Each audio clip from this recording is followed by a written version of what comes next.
Hello guys, this is AP problem number 2, which starts off with the chemical equation not lead, I'll just start out with, I'll just say it, PbNO3 which is solid, dissolved into the liquid, plus 2NaI, which is aqueous, yields lead iodide, which is the precipitation, and NaNO3, which is the aqueous. So, evidence of the chemical reaction was what question A asked, and the evidence of the chemical reaction is shown where the precipitate is formed by the exchange of electrons, which is seen here with PbNO3 and 2NaI, and you see that the Pb and the Na switch because it's a double replacement, which yields the precipitation of Pbi, or lead iodide.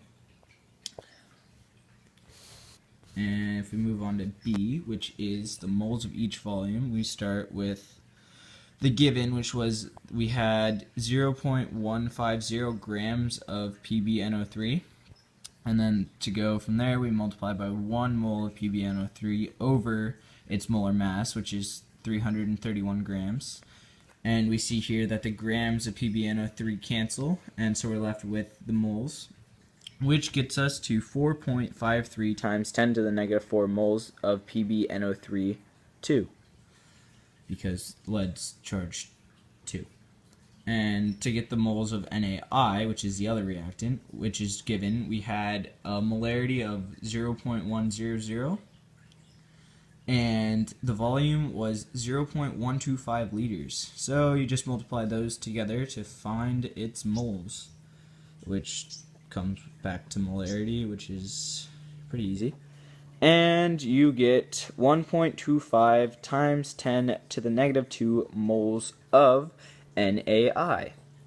So, as we move to C now, which is to find the limiting reactant, here we start with the moles of NaI, which is equal to the moles of PbNO3, which is 4.53 times 10 to the negative 4, times the 2 moles of NaI, because as stated in the chemical reaction, there's 2 moles of NaI, so the I can equal the charge of the lead. Well, actually, so the Na can equal the amount of NO3, so they can yield the 2 NaNO3.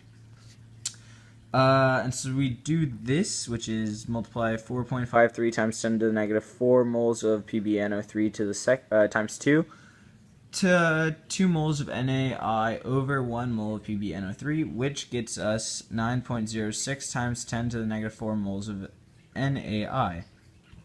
And so that is more than the moles of PbNO3.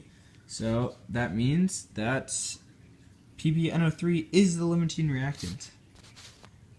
So move on to D, which is the molarity of NO3 in the solution, which is fairly easy too. We start with 2 because, as you see up here, there is, no, actually it's over here, to every 1 lead there is 2 moles of NO3. So that is why you start off by multiplying the moles of PbNO3 times 2. Then you put that over the volume, which is 0.125 liters, which is equal to the molarity of 7.25 times 10 to the negative 3 moles.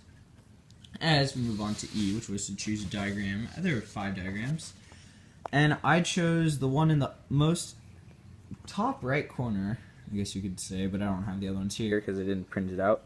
But it had the precipitation of Pbi2 on the bottom, which, as we look back up to the top, is the correct precipitation that was formed. And it has iodine ions floating around, 1 NO3 ion floating around, and some sodium ions floating around.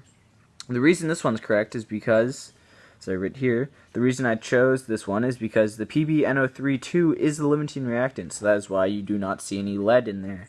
However, you see 1 NO3 because there's 2-to-1 ratio there, and Pb was the actually, like, you could say is the limiting reactant because NO3 isn't a precipitate here. And there's leftover iodine because it was, again, 2-to-1. And there's leftover sodium because, again, the 2-to-1. And that pretty much wraps up the AP problem number 2. Thanks for watching.